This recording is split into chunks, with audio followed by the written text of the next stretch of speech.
नमस्कार दोस्तों, M Santoshi education ice में आपका स्वागत है। आज हम करने जा रहे हैं रेडियो सक्रियता से संबंधित जितने भी क्वेश्चन बन सकते हैं उनको देखने वाले हैं। ठीक है, ये सभी एग्जाम के लिए इंपॉर्टेंट रहने वाला है, चाहे कोई भी हो। चैनल पर नए हैं सब्सक्राइब जरूर कर लीजिएगा और बेल आइकन प्रेस करना बिल्कुल ना भूलें, ताकि भविष्य की वीडियो के नोटिफिकेशन आपको तुरंत मिल जाया करे। PDF अगर चाहिए आपको टेलीग्राम से ले सकते हैं, लिंक आपको वीडियो के डिस्क्रिप्शन में दिया ही है ऑलरेडी। चलिए चलते हैं। पहला क्वेश्चन क्या है, रेडियो सक्रियता की खोज सर्वप्रथम किस वैज्ञानिक ने किया था। ठीक है, तो जो रेडियो सक्रियता है इसकी खोज सर्वप्रथम किस वैज्ञानिक ने किया था, तो किसने किया था? हेनरी बैकवेलर ने किया था। किसने किया था? हेनरी बैकवेलर ने किया था। उसके बाद नेक्स्ट क्वेश्चन, रेडियो सक्रियता किसका गुण है। ठीक है, रेडियो सक्रियता किसका गुण है ये, तो ये किसका गुण है? ये नाभिक का गुण है। ठीक है, अगर कुछ पूछता है रेडियो सक्रियता का किसका गुण है, तो ये नाभिक का गुण है। ठीक है, किसी परमाणु के अस्थायी नाभिक में प्रोटॉनों की संख्या कितनी होती है? न्यूट्रॉन के बराबर होती है, न्यूट्रॉनों की संख्या से अधिक होती है, या फिर न्यूट्रॉनों की संख्या से कम होती है, या फिर इनमें से कोई नहीं। ठीक है, तो किसी परमाणु में अस्थायी नाभिक के प्रोटॉनों की संख्या कितनी होती है? तो कितनी होती है इसमें होता है न्यूट्रॉनों की संख्या से कम होता है वो। ठीक है, न्यूट्रॉनों की संख्या से कम होता है। रेडियो सक्रियता की इकाई क्या है? कैंडला है, फर्मी है, स्ट्रिंगर है, या फिर क्यूरी है। ठीक है, तो रेडियो सक्रियता की जो इकाई होती है वो किसे माना गया है? तो क्यूरी को माना गया है। किसे? क्यूरी को माना गया है। रेडियो धर्मिता पदार्थ उत्सर्जित क्या करता है? अल्फा कण, बीटा कण, गामा कण, या फिर इनमें से सभी करता है। वो जो रेडियो धर्मी पदार्थ होता है वो क्या उत्सर्जित करता है? अगर आप लोगों को शायद ही पता हो, तो इनमें से वो कुछ भी नहीं करता है। ठीक है, ध्यान रखेंगे, ना अल्फा करता है, ना गामा, ना बीटा, ना ही अल्फा करता है। ठीक है, तीनों नहीं करते इनमें से। उसके बाद नेक्स्ट क्वेश्चन क्या है, अल्फा और बीटा किरणों की खोज किसने किया था? मोस्ट इंपोर्टेंट क्वेश्चन है, अल्फा और बीटा किरणों की खोज किसने किया था? किसने किया था अल्फा बीटा की खोज? रदरफोर्ड ने किया था। ठीक है, रदरफोर्ड ने किया था। किस वैज्ञानिक ने गामा किरणों की खोज की? विलार्ड ने, रदरफोर्ड ने, रॉन्टजन ने, या फिर डाल्टन ने? किसने किया था गामा किरणों की खोज? तो ये किया था रदरफोर्ड ने किया था। ठीक है, रदरफोर्ड ने किया था।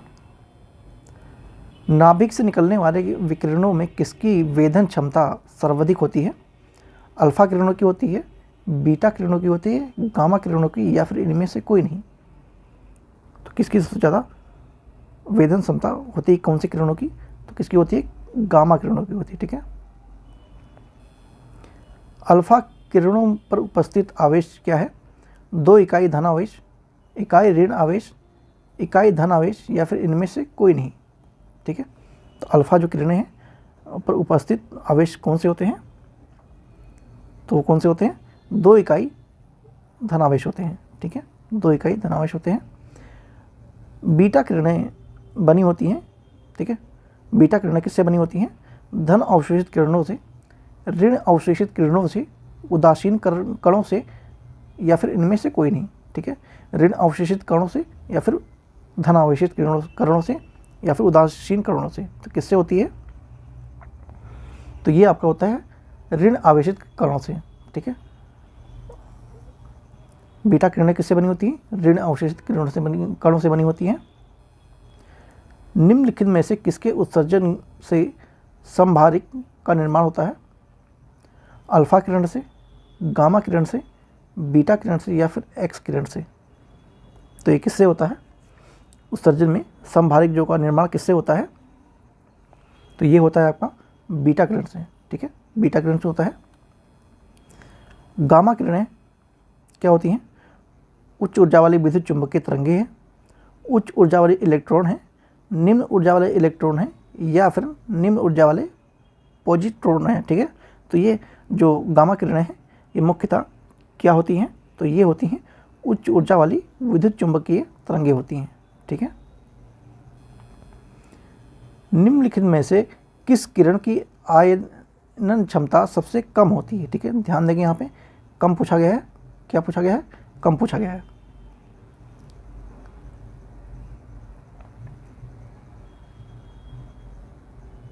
तो इसका आंसर क्या हो जाएगा? इसका आंसर आपका होगा वाई किरण। ठीक है, अल्फा गामा बीटा। ठीक है, तो आपका इसमें से क्या हो जाएगा, ये आपका हो जाएगा सी ऑप्शन हो जाएगा। निम्नलिखित में से किस किरण का आयतन क्षमता सबसे अधिक होती है? ठीक है, तो इनमें से किसकी किरण क्षमता अधिक होती है? तो इसमें सबसे अधिक क्षमता किसकी होती है? अल्फा किरणों की, बीटा किरणों की, या फिर गामा किरणों की। ठीक है, तो ये होता है आपका सबसे अधिक। और चौथा ऑप्शन भी है, इनमें से कोई नहीं। तो क्या पूछा है, किस किरण का आयतन क्षमता सबसे अधिक होता है? तो किसका होता है, ये होता है अल्फा किरणों का। ठीक है, अल्फा किरणों का होता है। नेक्स्ट चलते हैं। समस्त रेडियो सक्रियता पदार्थ क्षय होने के पश्चात किसमें अंतिम रूप से बदल जाते हैं? ठीक है, तो किसमें बदलते हैं? कोरेडम ड्रम में, शीशा में, कैडमियम में, या फिर जस्ता में। ठीक है, तो किसमें बदल जाते हैं? रेडियो सक्रियता पदार्थ होने के पश्चात अंतिम रूप में क्या बदलता है, क्या निकलता है उसमें से? तो उसमें से निकलता है शीशा निकलता है। ठीक है, शीशा निकलता है। निम्नलिखित में से किसकी वेधन क्षमता सबसे कम होती है? अल्फा कणों की, बीटा किरणों की, गामा किरण की, या फिर इनमें से कोई नहीं। ठीक है, तो इसका आंसर क्या हो जाएगा, आपको पता है तो कमेंट में जरूर बताइए। इसका हो जाएगा अल्फा कण। ठीक है, अल्फा कण हो जाएगा। यदि किसी रेडियो धर्मी पदार्थ की मात्रा को दोगुना कर दिया जाए तो रेडियो धर्मी क्षरण की दर क्या होगी? तो रेडियो धर्मी क्षरण की दर क्या होती? अपवर्तित रहेगी, आधी रह जाएगी, स्क्वायर 2 गुना बढ़ जाएगी, या फिर 2 गुना हो जाएगी। ठीक है, तो क्या हो जाएगी? तो ये हो जाएगा आपका अपवर्तित ही रहेगा, नहीं बदलेगी। नेक्स्ट क्वेश्चन चलते हैं। पृथ्वी की आयु का आकलन किया जाता है, किससे किया जाता है? ये तो आपको उम्मीद है मुझे पता होगा। यूरेनियम डेटिंग से, कार्बन डेटिंग से, परमाणु घड़ी से, या फिर जैविक घड़ी से। अगर आपको इसका आंसर पता है कमेंट में जरूर बताइएगा। वैसे मैं तो इसका आंसर बताऊंगा ही, लेकिन कोई चीटिंग नहीं करेगा, वीडियो पोस्ट करेगा। पता है तो कमेंट करेंगे, उसके बाद आप वीडियो को आगे के लिए प्रोसेस करेंगे। तो वैसे इसका आंसर क्या होगा? इसका आंसर होगा यूरेनियम डेटिंग से पता किया जाता है। पृथ्वी की आयु का आकलन यूरेनियम डेटिंग से पता किया जाता है। कमेंट में बताएंगे कार्बन डेटिंग से क्या पता किया जाता है। ठीक है, कार्बन डेटिंग से क्या पता किया जाता है। नेक्स्ट चलते हैं। रेडियो कार्बन डेटिंग किसका निर्धारण है? मानव की आयु का, जीवाश्म आयु का, मानव शरीर की बीमारी का, धातु की शुद्धता का। ठीक है, मैंने भी आपसे क्वेश्चन पूछा था, यहाँ पे आपका क्वेश्चन भी आ गया है। ठीक है, कार्बन डेटिंग वाला।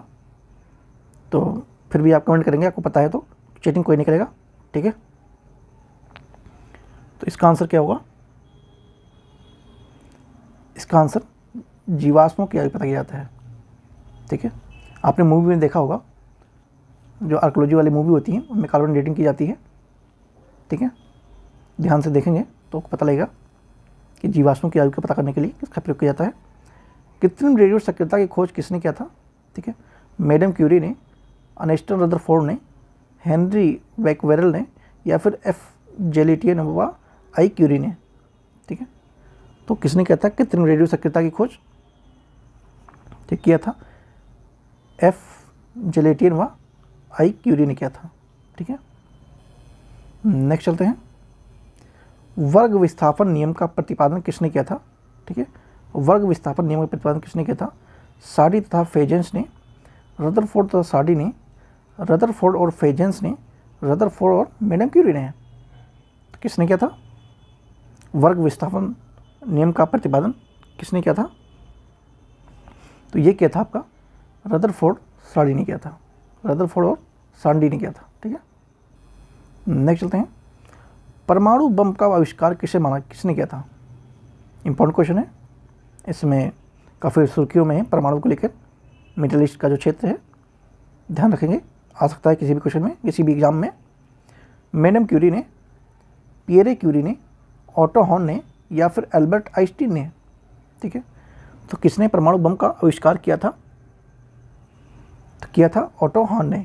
ठीक है, अब जब परमाणु बम का आविष्कार हुआ होगा तब कितना खुश होंगे कि हमारे पास परमाणु शक्ति आ गई, लेकिन उनको ये नहीं पता होगा कि भविष्य में इसी शक्ति के कारण विनाश होने की सर्वाधिक संभावनाएं बन जाएंगी। ठीक है, कोई नई चीज़ जब मार्केट में आती है तो वो काफ़ी अच्छी लगती है और फिर धीरे धीरे पता लगता है कि वो कहीं ना कहीं हमें क्षति पहुंचा सकती है। जैसे कि प्लास्टिक हो गया, जब प्लास्टिक की खोज हुई होगी तब किसने सोचा होगा कि भविष्य में जाके यही एक बहुत ही इन्वायरमेंटल कंडीशन का खतरा बन जाएगा पूरी पृथ्वी के लिए। तो यही सारी चीज़ें हैं, ध्यान रखेंगे, ये क्वेश्चन इंपॉर्टेंट है। ठीक है, इंपॉर्टेंट है इसे। नेक्स्ट चलते हैं। किसी रेडियो सक्रियता तत्व में उत्सर्जित अल्फा कणें क्या किससे होती हैं? हाइड्रोजन नाभिक, ऋण रूप में अवशेषित कण होते हैं, हीलियम नाभिक होते हैं, या फिर न्यूट्रॉन होते हैं। ठीक है, तो रेडियो सक्रियता तत्व में उत्सर्जित जो अल्फा किरणें होती हैं वो क्या होती हैं या कैसे होती हैं? कैसे होती हैं?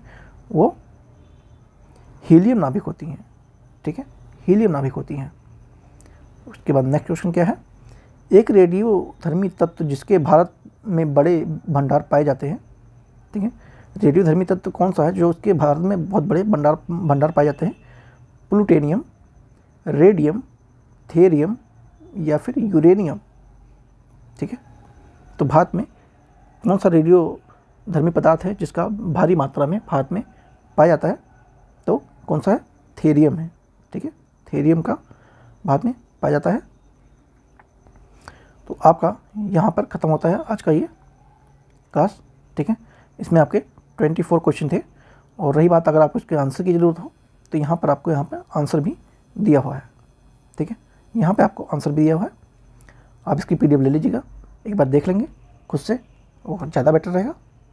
PDF के लिए आपको पता है ये कहाँ से लेना है, टेलीग्राम से लेना है, और उसकी लिंक आपको वीडियो के डिस्क्रिप्शन में दिया हुआ है। और चैनल पर नए हैं सब्सक्राइब जरूर कर लीजिएगा। आप लोग वीडियो देख लेते हैं, अच्छी लगती हैं, लेकिन आप सब्सक्राइब नहीं करते हैं, तो प्लीज़ सब्सक्राइब जरूर कर लीजिएगा। मिलते हैं किसी नेक्स्ट वीडियो में। Thank you so much.